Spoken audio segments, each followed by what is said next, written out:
గజాలా చెప్పరా పట్టు. ఇప్పుడే లైలా సినిమా చూసి వచ్చాను రా. నిజం చెప్తాను రా, సినిమా ఎలా తీయకూడదు అన్నదానికి ఇది prime example. Future aspirant directors కి చూపించవచ్చు. అఫ్ కోర్స్ ఈ సినిమా తీసిన డైరెక్టర్ కూడా కొత్త డైరెక్టరే. బట్ ఇంటర్వ్యూలో అతని మాటలు చూసి బాగుంటదేమో అనుకుని వచ్చాను. డిసప్పాయింటెడ్ రా. పాపం ఆడియో లాంచ్ లో పృథ్వీ అలా చేసినందుకు చాలా ఫీల్ అయ్యాడు కదరా విశ్వక్సేన్.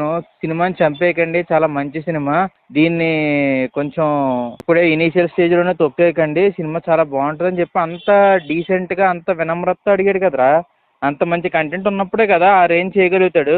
మామ జెన్యున్ గా చెప్పాలంటే it is a part of promotional stunts మామ.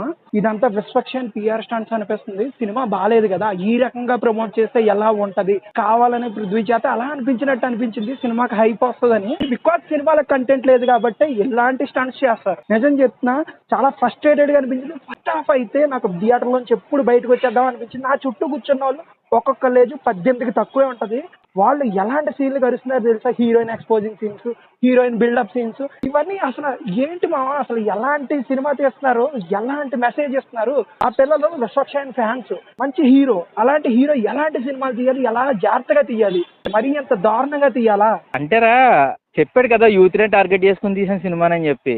మామ యూత్ ని టార్గెట్ చేసి ఉండొచ్చు, కరెక్ట్. యూత్ ని టార్గెట్ చేసి ఎన్ని సినిమాలు రాలేదు, ఎంత బాగా తీయలేదు. బస్ స్టాప్ సినిమాయే ఉంది, అది ఫ్యామిలీతో కూడా చూడొచ్చు. అది యూత్ ని టార్గెట్ చేసి తీసినా సరే దాంట్లో కంటెంట్ ఉంటది. ఈ రోజుల్లో సినిమా కూడా అంతే.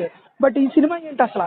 మామ నిజం చెప్తున్నా, ఒక ప్రతి సాంగ్ లో కూడా హీరోయిన్ ఎక్స్పోజింగ్ చూపించాలని చూసారు మా. ఏంటి మామ అసలు అది? ఎలాంటి జనరేషన్ లో ఉన్నాం, ఎలాంటి సినిమాలు వస్తున్నాయి? నిజమే అనుకో, నీ ఫ్రస్ట్రేషన్ చూస్తుంటేనే అర్థం అవుతుంది ఏ రేంజ్ లో నువ్వు ఇరుక్కున్నావు సినిమాకి వెళ్ళని.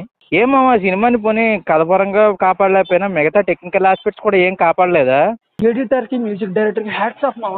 దీన్ని ఎడిట్ చేసినందుకు ఎడిటర్ ఎంత కష్టపడి ఉండొచ్చో నాకు ఇప్పుడు అర్థం అవుతుంది. దీన్ని అంతటిని చూసి మ్యూజిక్ ఇవ్వాలనుకునే మ్యూజిక్ డైరెక్టర్ అప్పట్లో, ఐ మీన్ బ్యాక్గ్రౌండ్ స్కోర్ ఇచ్చే సమయంలో ఎంత కష్టపడి ఉండొచ్చో ఇప్పుడు అర్థం అవుతుంది నాకు.